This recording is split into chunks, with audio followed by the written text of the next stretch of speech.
اگلے سال کا وعدہ کر کے جائیں کہ آپ یہاں نہیں آئیں گے بلکہ میں آپ کے پاس آؤں گا۔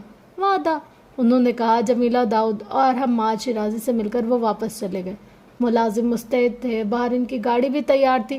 سیاہ بیگ ان کے سوٹ کیس ہینڈل کے ساتھ اٹکا رہ گیا۔ جمیلہ داؤد بھاری دل کے ساتھ بیرونی دروازے کے سٹیپس پر کھڑی تھی۔ البتہ دادا کے جاتے ہی حماد کے تاثرات پل بھر میں بدلے تھے۔ آنکھوں میں خفگی سیاہی تھی۔ وہ جانتا تھا سیاہ بیگ میں کیا تھا اور کس کے لیے تھا۔ امریکہ میں یہ ان کا تیسرا سال تھا۔ اعظم شیرازی کے بزنس پارٹنر فواد خاقوانی کے بیٹے کی شادی تھی، انہیں بھی مدعو کیا گیا تھا۔ خصوصاً اعظم شیرازی نے فون پر رابطہ کر کے ٹکٹ کی بات کی تو کچھ دیر تک تو انہیں اپنی سماعت پر یقین ہی نہیں آیا۔ خوشی سے آنکھیں نم ہو گئی۔ حماد 1 ماہ پہلے ہی اپنے دادا سے ملنے پاکستان گیا ہوا تھا۔ 15 دن بعد انہیں بھی ہارون کے ساتھ پاکستان جانا تھا۔ سب معاملات طے ہو چکے تھے تو انہوں نے فارس کے لیے شاپنگ کی۔ اس کے لیے شرٹس، ہوڈیز، ٹراؤزر خریدے، بیگ خریدا، کچھ کتابیں منتخب کی۔ وہ اتنے خوش تھے کہ پاؤں زمین پر نہیں ٹک رہے تھے۔ سینے سے بوجھ سرکتا ہوا محسوس ہو رہا تھا۔ ہاں، وہ ان سے شدید ناراض ہوگا، لڑے گا، روئے گا، بات نہیں کرے گا، مگر وہ اسے منا لیں گے۔ وہ ہمیشہ اسے منا لیتی تھی۔ جب بھی اس کا چہرہ ہاتھوں میں لیتی تھی، اس کا نام لیتی تھی، اس کا ہاتھ پکڑتی تھی تو وہ اپنی تمام ترخفکی کے باوجود نرم پڑ جاتا تھا۔ وہ ان سے زیادہ دیر تک ناراض نہیں رہ سکتا تھا۔ وہ خیالوں میں سب ترتیب دیتی جانی تھی، سب اچھا اور پہلے جیسا کرنے کا سوچے جانی تھی، مگر ہمیشہ ویسا تو نہیں ہوتا جیسا آپ سوچتے ہیں، جیسا آپ چاہتے ہیں۔ جمیلہ داؤد کے ساتھ بھی یہی معاملہ پیش آنے والا تھا۔ ان کے وہم و گمان میں بھی نہیں تھا کہ پاکستان پہنچنے تک ان کی کتنی بری خبر ملنے والی تھی۔ مجھے سنو جیسے کوئی بارش کو سنتا ہے۔ سال گزر جاتے ہیں اور لمحے پلٹ آتے ہیں۔ کیا اگلے کمرے میں قدموں کی چاپ سنتی ہو؟ وہ جو یہاں نہیں اور وہاں بھی نہیں۔ سنو، تم انہیں کسی اور زمانے میں سنتی ہو، جو ہے نہ گزرے کل کا نہ آنے والے کا، جو ہے تو صرف ابھی، ہاں ابھی۔ مجھے سنو جیسے کوئی بارش کو سنتا ہے۔ اس کے آواز کچھ بیدار ہوئے تو درد کا احساس ہوا۔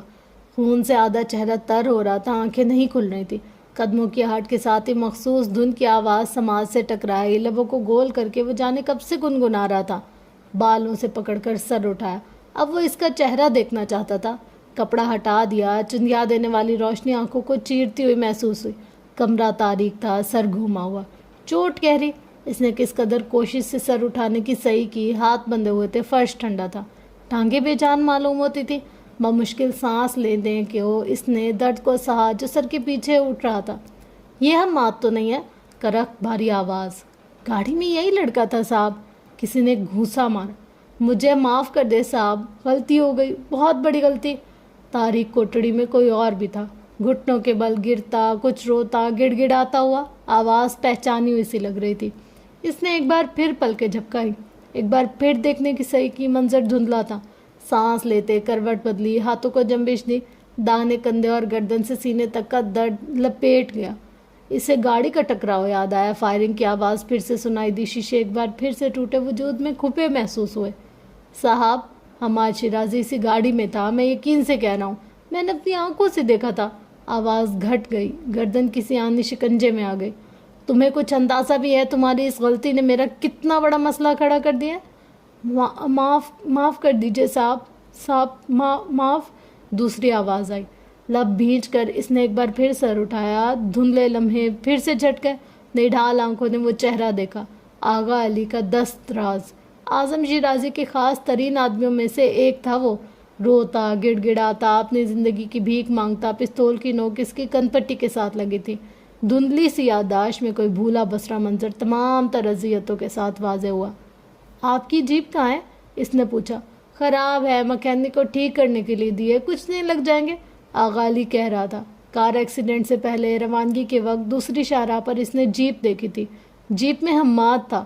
اس کی گاڑی بدلی گئی تھی، اسے بحفاظت کہیں پہنچانے کے لیے اس کی زندگی داؤ پر لگائی گئی تھی۔ اسے صدمہ ہوا، مگر غلط صدمہ ہوا۔ اس کی زندگی اہم نہیں تھی، اس کے ساتھ ایسا کیا ہو سکتا تھا؟ اس نے ایک بار پھر درد کی لہر کو دباتے ہوئے اٹھنے کی کوشش کی اور ایک بار پھر منہ کے بل گرا۔ سر کا درد ایک دم سے بڑھ گیا، حلق سے کراہ نکلی۔ اس شخص نے مڑ کر پیچھے دیکھا۔ وہ فارس وجدان کے عین سامنے پنجوں کے بل بیٹھ گیا تھا۔ آنکھوں میں غصہ تھا، نقاب میں لپٹا چہرہ اور تاثرات متحمل تھے۔ بالوں سے پکڑ کر اس کا سر اٹھایا۔ یہ کون ہے؟ وہ اب اسے بغور دیکھ رہا تھا۔ فارس کی پیشانی سے خون کی دھار کان اور پھر گردن سے اس کی سفید شرٹ کو مزید رنگنے لگی۔ صاحب، یہ اعظم شیرازی کے ملازم کا بیٹا ہے، عقب میں عبدل نے جھکے سر کے ساتھ کانپتی آواز میں کہا۔ ملازم کا بیٹا؟ استفہامیہ نگاہوں سے اس نے فارس کا چہرہ دیکھا، پھر شرٹ کا کالر، سویٹر، جینز اور جوتے۔ ملازموں کے بیٹے کیا اس طرح برانڈڈ کپڑے پہنتے ہیں؟ استہزائی انداز میں کہتے اب کہ اس نے عبدل کو دیکھا، دائیں ہاتھ سے پسٹل کی نوک سے سر کھجایا۔ عبدل نے گھبرا کر فارس کو دیکھا، پھر گرتا پڑتا نقاب پوش کے سامنے جھک گیا۔ اب وہ اپنی سوچ اور فہم کے مطابق جو کچھ اس کے بارے میں جانتا تھا بتاتا جا رہا تھا۔ انٹرسٹنگ۔ پوری بات سن لینے کے بعد وہ اسے چھوڑ کر اٹھ گیا۔ عبدل سر جھکایا مؤدب سا پیچھے ہوا تو اپنے قدموں پر کھڑا ہو گیا۔ تو تم مجھے یہ بتانا چاہتے ہو کہ یہ کسی وجدان کا بیٹا ہے جو کہ اعظم شیرازی کا آدمی تھا؟ جی صاحب۔ کبھی ملے ہو اس سے؟ جی۔ چونک کر سر اٹھایا۔ وجدان سے ملے ہو کبھی؟ تم کافی عرصے سے کام کر رہے ہو، اعظم شیرازی کے ہر آدمی کو تم سے بہتر کون جان سکتا ہے؟ عبدل نے کچھ ہکلا کے اسے دیکھا۔ وہ کسی وجدان سے کبھی نہیں ملا تھا۔ خشک لبوں کو تر کرتے اس کی نگاہ فارس پر گئی، جس کی بوجھل آنکھوں میں شوق اور صدمہ اترا ہوا تھا، خوف اور وحشت ٹھہری ہوئی تھی۔ جانے ان آنکھوں میں کیا تھا کہ وہ لمحے بھر کے لیے اپنی جگہ ٹھہر سا گیا۔ وہ اس کے سب سے چھوٹے بیٹے کا ہم عمر تھا، جسے بچانے کے لیے اسے مجبوراً یہ سب کرنا پڑا۔ جی صاحب، جانتا ہوں۔ ٹھیک ہے، کافی ہے اتنا۔ ہاتھ اٹھا کے اسے روک دیا۔ عبدل ایک سہمی ہوئی سی نگاہ فارس پر ڈالتا کچھ پریشانی سے چپ ہو گیا۔ نقاب پوش پنجوں کے بل بیٹھا اب اسے دیکھ رہا تھا۔ اس کی کھوجتی پرکھتی آنکھوں میں عجیب سا تاثر نظر آ رہا تھا۔ وہ اسے جانچتے ہوئے جیسے اس کی اہمیت کا اندازہ لگانے کی کوشش کر رہا تھا۔ وہ اس کی ذات میں اعظم شیرازی کی کوئی کمزوری ڈھونڈنا چاہ رہا تھا۔ ایک مردہ ملازم کا بیٹا بھلا ان کے کس کام آ سکتا تھا؟ وہ اس کے ذریعے کیا پا سکتے تھے؟ ایسا کون سا دباؤ تھا جو اعظم شیرازی پر ڈال سکتے تھے؟ خونی رشتہ ہوتا تو الگ بات تھی، مگر وہ تو کچھ بھی نہ تھا۔ تو تمہارے مالک نے تمہیں ہمارے آگے ڈال دیا تاکہ وہ اپنے پوتے کو بچا سکے۔ وہ کافی دیر تک ہنستا رہا، اس کے غم پر، دکھ پر، صدمے پر، بے خبری پر ہنستا ہی رہا۔ وہ مجھے ہمیشہ حیران کرتا ہے، مگر اس بار ناقابل یقین۔ بمشکل سانس لیتے فارس نے لب بھینچ لیے۔ تو اب تمہارا کیا کریں؟ چمکتی سلگتی آنکھیں اس کے چہرے پر جم گئی۔ تم ہی بتا دو لڑکے، اب ہم کیا کریں؟ اس کا انداز استہزائیہ تھا۔ اب تو تمہارا باپ بھی زندہ نہیں ہے جو تمہارے بڑے صاحب کے پاؤں پکڑ کر منت کرے کہ میرے بیٹے کو بچا لو۔ کوئی شے اس کے دل کے آر پار ہوئی تھی، کوئی زخم پھر سے ہرا ہوا تھا۔ بھائی، ایسا کچھ ہو جاتا تو ہمارے وارے نیارے ہو جاتے۔ یہ جو ہم نے اتنی محنت کی ہے، اس کے بدلے بھاری تاوان وصول کرتے۔ کیوں؟ ٹھیک کہنا ہوں نا میں؟ گردن موڑ کر اپنے آدمی سے تصدیق چاہی۔ انہوں نے کچھ خفیف ہو کر شرمندگی سے سر جھکا لیے۔ جانتے تھے کہ ان کے مالک کو پیسوں کی تو سرے سے کوئی کمی ہی نہیں تھی۔ اپنے کپ کپاتے ہاتھوں کو بھینچ کر فارس نے خشک پڑتے لبوں کو دبا لیا۔ اس کی آنکھیں مکمل بھر گئی تھی، اس کے نیم لب کھلے کپ کپا رہے تھے۔ وجود بے جان اور ٹھنڈا پڑا تھا، مگر وہ پورے ہوش و حواس میں اسے دیکھ رہا تھا، اسے سن رہا تھا۔ بھائی ایسے نہیں دیکھو، مجھے ترس آ جائے گا، میں تو ایک گولی سے تمہارا کام تمام کر دوں گا۔ اس کی سسکیاں سینے میں تھی اور وہ باوجود کوشش کے بھی انہیں دبا نہیں سکا۔ ارے تم تو رو رہے ہو، وہ کہکا لگا کر ہنس دیا۔ تمہیں لگ رہا تھا تمہارا صاحب اگر تمہیں اتنے مہنگے اسکول میں بھیجتا ہے پڑھنے یا تمہیں مہنگے کپڑے پہننے کو دیتا ہے تو اس کا مطلب ہے تمہاری پرواہ کرتا ہوگا۔ وہ اس کے سامنے جم کر بیٹھ گیا، چہرے سے نقاب بھی ہٹا دیا۔ نیم تاریکی میں اس کے خد و خال کچھ مبہم کچھ دھندلے سے تھے۔ اسے اس معصوم لڑکی کی بے وقوفانہ سوچ پر ہنسی آ رہی تھی۔ کتنا بڑا صدمہ تھا ایک نوکر کے لیے کہ مالک نے اسے چارے کے طور پر کسی کے آگے ڈال دیا تاکہ وہ خود سے جڑے رشتوں کو محفوظ رکھ سکے۔ تمہیں ایک پتے کی بات بتاتا ہوں، ہم لوگ اکثر ایسا کرتے ہیں، خوب پیسہ لگاتے ہیں، اہمیت دیتے ہیں، اعتماد جیتے ہیں، اور پھر جب وقت آتا ہے تو ہاتھ پھیلا کر آبرو اٹھاتے چٹکی بجائے اپنے فائدے کے لیے قربان کر دیتے ہیں۔ جیسا کہ تم کافی انویسٹ کیا ہوگا انہوں نے تم پر، کیونکہ اگر گاڑی میں تم نہ ہوتے تو حماد کی جلی ہوئی لاش ملتی اسے۔ آخری جملے میں اس کا لہجہ کافی سے زیادہ سرد ہو چکا تھا۔ اس کے اندر بہت غصہ، بے انتہا نفرت بھری ہوئی تھی۔ کوئی پرانی مخاصمت، کوئی عداوت یا انتقام، اس کا رویہ، اس کے ارادے، اس کی تمام پلاننگز یہی بتلاتی تھی۔ وہ اپنی ناکامی پر مشتعل ہو رہا تھا، بس نہیں چل رہا تھا وہ اعظم شیرازی کے اس ملازم لڑکے کو ابی کے ابی جان سے مار ڈالے۔ اس نے اپنی پسٹل کی نال فارس کی پیشانی سے ٹکا دی۔ خیال تھا وہ جس خوف میں ہے اپنی زندگی کی بھیک مانگے گا، روئے گا، گڑ گڑائے گا، مگر اس نے لب بھینچ کر آنکھیں بند کر کے اپنا سر جھکا کر اسے حیران کر دیا۔ وہ لڑکا مرنے کے لیے مکمل تیار بیٹھا تھا، جیسا مالک ہے ملازم بھی ویسے ہیں۔ گردن سے دبوچ کر اس نے ٹریگر پر ذرا سا دباؤ بڑھایا۔ عبدل نے کچھ بے قراری سے پہلو بدل لیا۔ گن کچھ دیر تک اس کی کن پٹی سے لگی رہی، پھر اس نے ہٹا لی۔ ایسے نہیں اور اتنی آسانی سے بھی نہیں، بڑبڑاتے ہوئے اٹھ گیا، پھر اپنے آدمی کی طرف مڑا۔ شیر دل سے کہو اس لڑکی کو لے جائے۔ عبدل کی پیشانی پسینے سے تر ہوئی، وہ پشت پر ہاتھ باندھے کھڑا تھا، مگر ہاتھوں میں کپکپاہٹ واضح ہو رہی تھی۔ شیر دل کون تھا اور کیا کام کرتا تھا، یہ حقیقت اسے چھپی ہوئی نہیں تھی۔ اور ہاں، رک کر مڑا، اس سے کہنا لاش اعظم شیرازی کو ہم بھیجیں گے۔ اسے پتہ چلنا چاہیے کہ اگر حماد ہمارے ساتھ آ جاتا تو ہم اس کا کیا حشر کرتے۔ کہہ کر لمبے لمبے ڈگ بھرتا وہ باہر نکل گیا، اور کوٹھڑی کا دروازہ بند ہوا تو تاریکی ہر سو پھیل گئی۔ فرش سے، دیواروں سے، فارس وجدان کے اندر تک آ گئی۔ نم ساکت آنکھوں میں ویرانے لیے وہ متوحش سا اپنی جگہ بیٹھا رہ گیا۔ باہر تالا لگنے کی آواز کے ساتھ قدموں کی چاپ ابھری، دو لوگ آپس میں مخاطب تھے۔ مخصوص دھن کی وہ آواز اب دور ہوتی جا رہی تھی۔ یہ کئی ایک فائرنگ کی آواز گونجی۔ سیڑھیوں کے اوپر سے کوئی لڑکھڑاتا ہوا نیچے آ گرا تھا۔ نقاب پوش نے گہری سانس لے کر اپنی پسٹل کی نال سے ایک بار پھر سے سر کو چھوا۔ کتنی بار کہا غلطی نہیں ہونی چاہیے، نہیں ہونی چاہیے، نہیں ہونی چاہیے، مگر یہ سمجھتے ہی نہیں۔ آہنی گیٹ زور سے بند کرتا وہ نظروں سے اوجھل ہو گیا۔ صبح صبح ناشتے سے فارغ ہو کر جنت بھاگتے ہوئی شیرازی مینشن پہنچ گئی۔ مدت سے معلوم ہوا فارغ تو صبح 10 بجے کا جا چکا ہے۔ اس کے ننھے دل کو صدمہ سا پہنچا۔ رونی صورت بنائے ڈاکٹر مصطفیٰ کے پاس گئی اور سسکیاں لے لے کر بتایا کہ اس پر کتنا بڑا ظلم ہوا ہے۔ جنا، وہ آپ سے کل مل کر تو گیا تھا۔ انہوں نے اس کے آنسو پوچھتے پیار کرتے یاد دلایا۔ وہ اس کے اس طرح ایموشنل ہونے پر حیران تھے۔ کل شام ملا تھا، صبح بھی تو ملنا چاہیے تھا۔ اس کا سرخ چہرہ اور بھری ہوئی آنکھیں دیکھ کر وہ مسکراہٹ ضبط کرتے نرم پڑے۔ ہاں واقعی بہت غلط کیا اس نے، مل کر جانا چاہیے تھا اسے۔ اللہ حافظ بھی بولنا چاہیے تھا اس کو، ہاتھ بھی ہلانا چاہیے تھا۔ بالکل، تائید میں سر ہلایا۔ آپ اس کو ڈانٹیں گے نا؟ ضرور ڈانٹوں گا اسے بھائی، ایسے کیسے کر سکتا ہے وہ؟ سلیم نے اپنے سر پر ہاتھ مارا۔ اگر ان کی جنہ کو چونٹی کے گھر سے بھی کوئی مسئلہ ملے گا تو وہ نکال لائیں گے۔ وہ آنکھیں رگڑتی اپنے دوستوں کے پاس باہر چلی گئی، ان کو پوری بات بتائی۔ اس کے تمام بیسٹ فرینڈز مونی، کاکا، ٹیپو اور شاکا، سب کا خیال تھا فارس نے بہت غلط کیا تھا۔ صبح سویرے ملے بغیر چلا گیا۔ دوست بھلا ایسے کرتے ہیں؟ اب جب وہ آئے گا تو ہم اس سے بات نہیں کریں گے۔ ٹیپو نے سب کو بڑی سمجھداری سے تلقین کی، اور وہ اب اس بڑی گھنی مونچھوں والے ڈراؤنے انکل کے پاس کھڑے اپنی خفیہ میٹنگ کر رہے تھے، جو باغ والے دروازے کی رکھوالی کرتا تھا۔ اس کے ساتھ باغ میں بھی نہیں جائیں گے اور اس کو مچھلیاں بھی نہیں دکھائیں گے۔ کاکا نے ننھا سا مکہ بنا کر فضا میں لہرایا۔ جنت لب نیچے آنکھیں رگڑ رگڑ کر صاف کر رہی تھی۔ ڈراؤنے انکل نے جیب سے رومال نکال کر دیا تو بڑی نزاکت سے لے لیا۔ ڈراؤنے انکل نے کچھ دیر پہلے انہیں اندر بھی جانے دیا تھا۔ ڈراؤنے انکل نے بہت اچھے تھے۔ گن کو کندھے سے لگائے وہ چوکیدار اکتایا ہوا سا کھڑا تھا۔ صبر کا امتحان تھے یہ بچے، اتنی باتیں اور اتنے سوال کرتے تھے، اللہ کی پناہ۔ فارس کب گیا، کیسے گیا، کس گاڑی میں گیا اور اتنی صبح کیوں گیا، ان سے ملنے کیوں نہیں آیا؟ اور اس کے گھنگریالے سرخ بالوں والے ٹیپو نے تو حد کر دی تھی۔ آپ اس کو روک لیتے کہ تمہارے فرینڈز آئیں گے، ان سے مل کر جانا، آپ نے اس کو کیوں نہیں روکا؟ ڈراؤن انکل کا دل چاہا وہ اپنا سر پیٹ لے۔ پتہ نہیں اس کے بڑے صاحب نے اس دروازے پر اس کی ڈیوٹی کیوں لگائی تھی۔ نہ یہاں کوئی خطرہ تھا، نہ کوئی آتا جاتا تھا ماں سوائے ان بچوں کے۔ کتنا شوق تھا اسے کہ وہ شیرازی مینشن کے بیرونی گیٹ پر رکھوالی کرے۔ سر دا بھر کر اس ٹولے کو دیکھا جو اپنے دوست کو دلاسا دیتے اب وہاں سے جا رہے تھے۔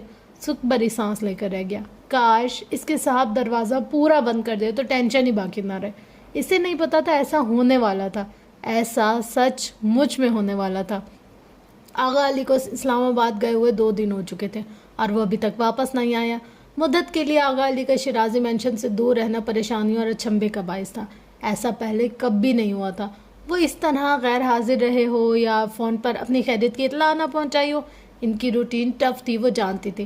اس بات کا بھی علم تھا کہ حماد شیرازی کی آمد کے بعد حفاظتی اقدامات میں اضافہ ہوا تھا اور خطرات کے پیش نظر اعظم شیرازی نے انہیں نئی ذمہ داریاں بھی سونپ دی تھی۔ ایسا پہلے بھی کئی بار ہو چکا تھا، مگر اب کی بار جب ان کی طرف سے کوئی خبر موصول نہ ہوئی تو اسے فکر ہونے لگی۔ اس نے صادق خان سے آغا علی کے بارے میں پوچھا۔ خبر ملی وہ اسلام آباد میں تھا۔ خبر یہ بھی ملی کہ اعظم شیرازی آج شام کی فلائٹ سے واپس آ رہے تھے۔ وہ ایک دم سے حیران ہوئی۔